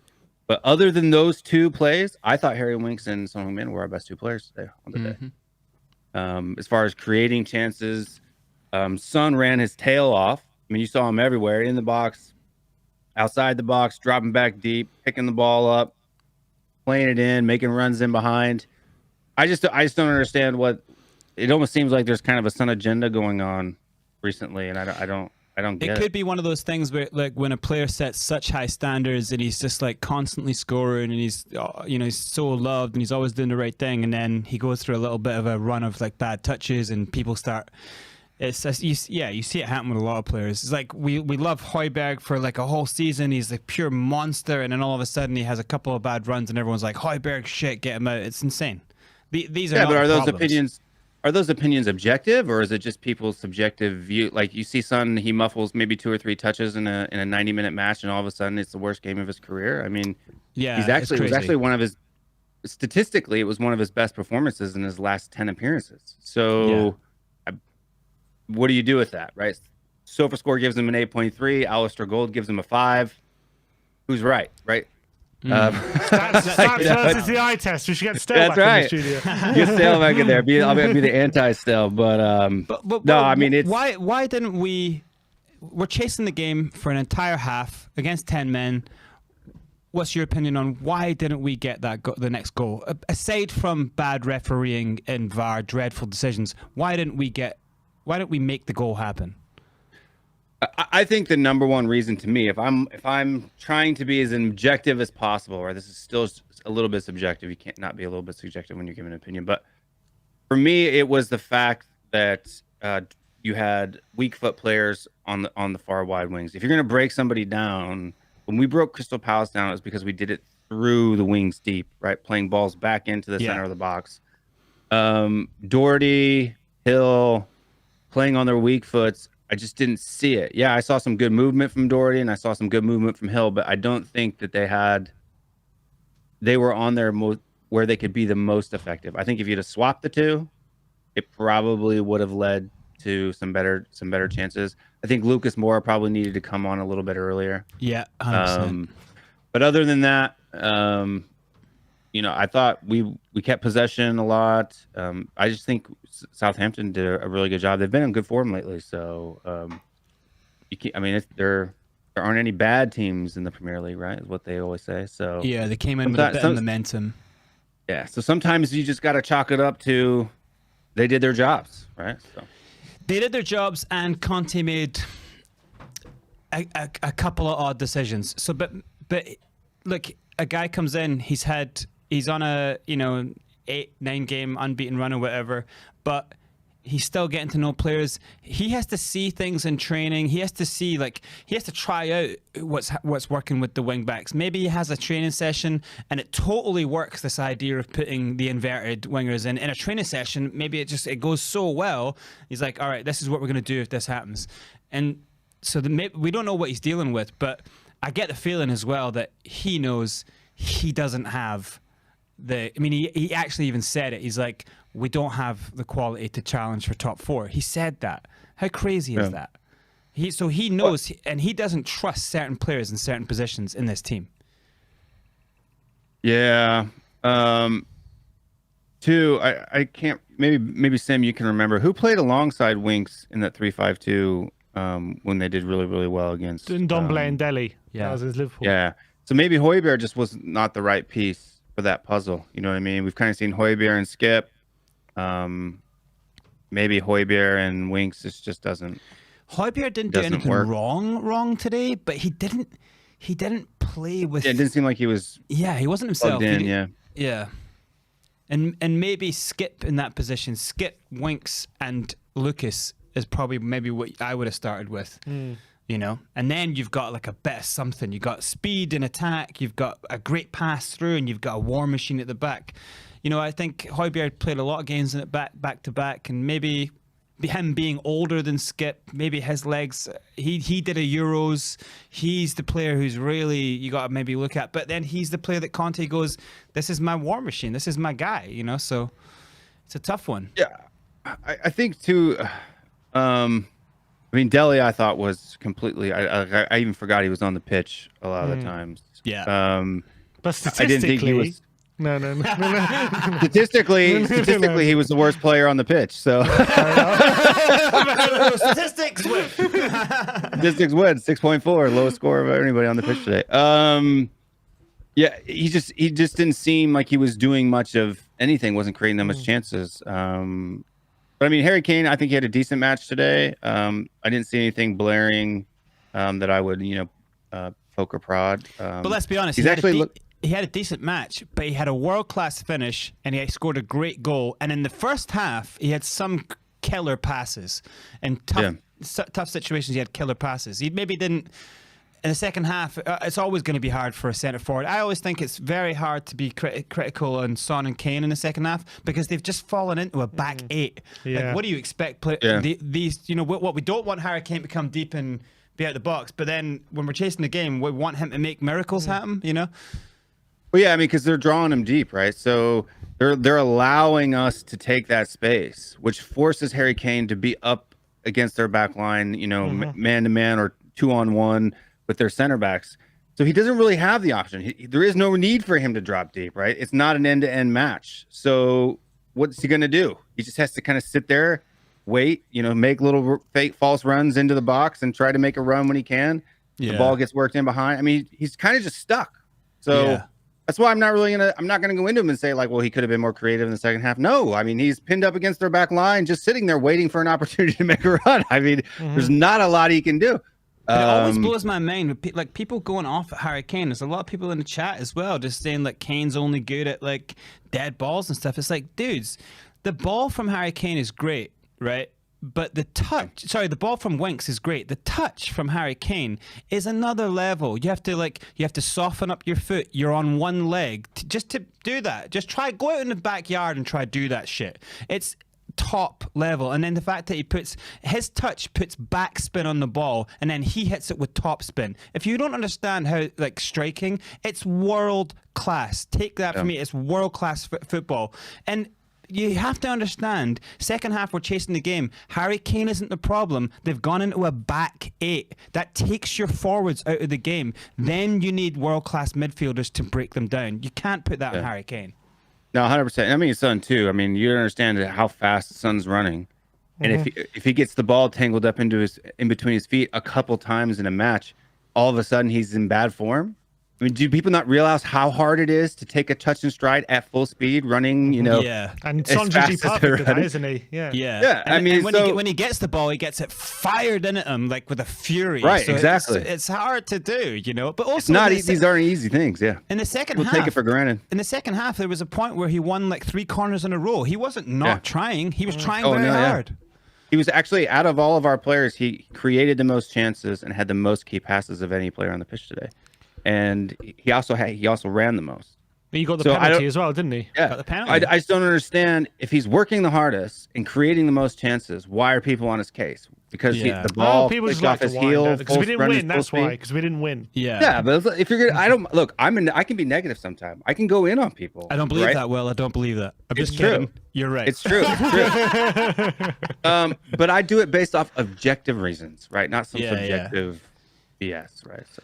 If you look at our last few performances, like our forwards, our attackers have been doing the business. Kane's got 3 goals in 3 games. Son's got consecutive goals. Lucas has got consecutive goals. We cannot be angry with them, but they're playing a lot of games back to back. We don't have anyone who can take the pressure off a target man. That's hard. And Bergwijn's injured today, so he's not an option. Injured, exactly. You know, so we don't.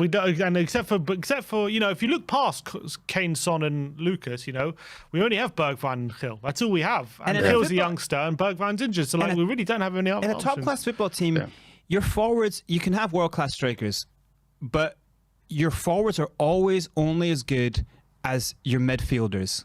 Your midfielders have to set up your forwards. What can you expect? Lewandowski has incredible players around him. You have to understand that if you're a fan watching. You've got to understand it's not on your strikers all the time. It's a different case when Harry Kane's getting through and missing sitters at the start of the season. Clearly there was something up. That's not happening now. He's doing a lot of great things. Son's doing a lot of good stuff. Lucas is playing well. We have to be happy with our forward line. What we have to maybe look at is our midfield sometimes is weak, and then we have a problem with the wing backs. Yeah, I agree with you. I think the midfield for sure, and I know that we've been linked with him lately, McKinney, and I think Brains, you and Ben talked about him earlier this week. Yeah, we were asking Wes about him because we haven't really seen that much about him. I'd seen the Amazon Prime thing, and in that he looked like he scored some really important goals for them in the kind of the Coppa Italia. But like, what have you seen in McKennie? Do you think he is someone who should come in and take over Ndombele's McDonald's card? Well, I mean, absolutely. I mean, because Ndombele may be better on the ball than him, but I would say McKinney, dribbling wise, like his ability on the ball is maybe about 85% of Ndombele's, but he has the heart and passion of Højbjerg, right? The passing skills of Harry Winks. Wow. Plus about 85% of the dribbling ability as Ndombele. He's just a very well-rounded. Not only that, he has like the eye to get into the box like a 2016 Delhi. So I mean, he's got all of these things. Most of his goals. Yeah, the goals. I was going to say that the goals he's scoring for Juventus are coming in 18 yards in the 6-yard box. Actually, he ended up popping in the 6-yard box. So that's interesting. Yeah, he pops in far post. He's just there. A lot of them come off set pieces. He has a really high vertical. He's really good in the air. And if you look at, I think he's the best U.S. men's national team player. So he's better than Pulisic. Wow. There are other people US who have a lot of great players around the world right now, in big right now. leagues that are doing amazing. So that's quite something. I mean, he's American, so not a lot of people from other places aren't going to know him very well. But to go from, a team that was basically on the verge of relegation, getting bought by one of the top teams in Italy, and still performing not only in the league but in Champions League, he's not someone that you can just brush off.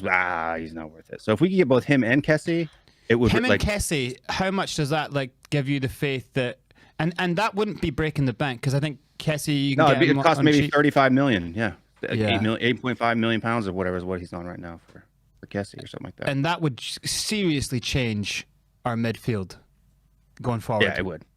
Yeah. If you're saying drop Lo Celso, drop Ndombele, or sell them off in the January winter and the summertime. 100%. You get the same. You probably get that money for them. Yeah. And McKinney doesn't have the injury record. Like somebody like Pulisic, he's always injured. He's kind of got that Lo Celso vibe. McKinney's always This is healthy. what I'm saying. Like, we've got Lo Celso and we've got Ndombele. Ndombele's never going to play because he's so up and down, and Lo Celso's injury prone. So it's like, get rid of them, get the money, get these two players, box-to-box, goal-scoring midfielders who can provide the thing that we missed today, was that last little bit, like, strength on the ball, quick urgency. They both seem to have good feet. They pass the ball really well. They are attacking and aggressive box-to-boxers. Like, that's what I think, you know. And then you've got, like, okay, maybe Højbjerg and Skip are not out of the team. They're rotatable at that point. Yeah, you just flip them around, play them in different things. If you need to be a little bit more defensive here, you go here. A little more attacking, you can do this. But I think those are good options. But for me, the number one, if we only sign one player, it's Vlahovic. Yeah, 100%. If we just signed him, that would be a 10 out of 10 window for me. I'd have to agree with you on that. Oh, I'll definitely take Vlahovic right now, 100%. Yeah, I would want, like, a Lazari from Lazio, like, because I think we need a bit of pace. Yeah, we need something good on the wings, on the right wing. But it's not even that. It's just like without Emerson, if he's injured, no one. Doherty comes in. You know what I mean? That's it. Because I wouldn't play Vlahovic. Yeah, I wouldn't play Vlahovic as a backup. I play him alongside Kane in the 3-5-2, up behind him. You have Kane drop a little bit deeper, be the creative force. Where'd you put Son? He could be that creative. Some would play that left AMC position. Yeah. You put like McKennie or Kessie on the right-hand side of that with Harry Winks or Højbjerg sitting in that hole. So kind of being the Regista type of player. So 3-5-2, have some be like the outside left attacking mid, the number 10 in that with the box. Really, one of the three in the middle. That would be interesting. Yeah, that's interesting. I'd love to see that, to be honest. That would be interesting. I think there's so many things you can do if you bring Vlahovic in. It changes all of your creative options in midfield all of a sudden, because actually you can put Son in, you can actually drop Kane in. You know, everyone at that point starts looking like, holy shit, this actually looks really impressive, especially if you bring a Kessie and McKennie in. Because I don't know how many people watch Son for South Korea, but that's kind of the role that he plays for the South Korean team internationally a lot of times. Yeah, is that left side of the 3 and a 3-5-2. So yeah, he did it in Germany quite a bit as well. He was really. No, but you're talking, but 3-5-2. You're talking centre mid. Yeah, but he's playing on the left side. So you're taking two CMs, like where Delhi was today. LCM, yeah. So an LCM, an RCM, and then a DCM. Yeah. So you play on the left CM. Yeah. He's never played that role before, has he? Surely not. No, for Korea, midfield. Yeah, he has done it quite a few times. Can't be. He must be attacking mid. He can't be in centre mid. Yeah, no, actually, it's kind of like he does kind of come into that. So basically, what Delhi was doing in the Liverpool game, that would be Son's. So you can ask Son to, be a tackler as well and go into central midfield when we don't have the ball. To be honest, he was in Germany. Yeah, I mean, he does now anyway. Well. He actually was that before he got moved in Germany. He was there, and then he got moved into a striker, and then he got moved into like winger. So is it? And he does it. He does that would be interesting if we saw Sonny there. But there's it's loads kind of like an options. inverted winger. It's kind of like an inverted winger anyway. So you'd have Vlahovic kind of being the point man, Kane being kind of the creator and like a false nine, the backup place, playing balls in. Son coming in into that corner of that 18-yard box where you have the box-to-box guy. So he's playing more of like a left-sided, slightly to the left attacking mid. And then you have a right-sided box-to-box midfielder. So he wouldn't be getting as deep as, say, the person that's sitting on the right-hand side. But kind of like Delhi was playing against Liverpool. You could play with the kind of triangle with the two 10s. So you have Kane and Son as two 10s. And then Vlahovic up front. That's what I was thinking. Which is more. like mental if you think of that as a strike force. That is like crazy. Or even play a 3-4-1-2 like we did today and have Kane sit in that one. You know what I mean? Yeah, that's what I was thinking. And then have Son and Vlahovic together up top. Could do that. Gives a lot of different things you could do. But Will, always good to speak to you, my friend. Always good to see you as well. And we'll speak to you very soon. All right, guys. You have a good one. You too, mate. Nice to see you, man. Take it easy. And with the super chat, Guhar Aran Kumar has sent a super chat. Thank you, Guhar. He says, games like this happen. Mura told Conte about the players. Today told him mentality and the lacking areas, in brackets, creativity. Frustrating, but onwards. Is today just one of those days? Or was it really indicative of where we're at as a squad? I think, and I'm trying not trying strong in my head not to think this, but for me it does kind of slightly reframe how we go forward with this team. Makes me very nervous with this There's team. a lot of circumstances for you. Ours, not we don't have all the fullbacks. Yeah, There's all these... but I just think when going forward, what a great scenario, right? And it should be a scenario that coaches train. Obviously not, Conte's probably not had enough time to train all the scenarios he wants to. But I think like when you go you give me 45 minutes, I gotta get this team and get me a goal. I think all that tells you is this team doesn't have enough quality in the midfield to get the goals. Not that you don't have enough quality with your strikers, but that you can solve this problem by getting one more world-class striker and then make more quality in the midfield. Well, obviously in Ndombele he doesn't trust to bring on today, and Lo Celso was injured. I think Will is 100% right. 100% right there. It's like, I like Lo Celso. I really do like him as a player. I love watching him for Argentina. And I've liked seeing some of the things he's done for us. But just get the romance out. Yeah, it hasn't even been time to build a romance with him. Get him out. We can get some decent money. He's still a great player. He can easily go to Seville. He can easily go to Argentina. We can get money for him. Loads of players rate him. Messi thinks he's a great player. Loads of people. You can put a really good kind of tape together of him recently winning a world competition and being a pivotal player in that. So go and get the money for him now, because we're not going to get anything out of him. And Tanguy Ndombele, I'd almost say that you probably get more money for Lo Celso than Ndombele, because Ndombele isn't playing. But I want those two players. If we can't really sell, I wouldn't sell Winks now. I think Winks is too good right now. But do you think, in terms of like games like today, could we have used both of those, either of them, Ndombele or Lo Celso? I just don't have any trust in Ndombele. Like, he does it so few and far between. It's a moment of brilliance, and then where's he gone? You don't win. You don't challenge with that in your team. What you have to do is you have to get that out. When scouts are going in to youth football, they almost always avoid the ballers, the guys who run through everyone and they go and score a great goal. They avoid them. Almost immediately they go, nah, because that player is horrible for team football.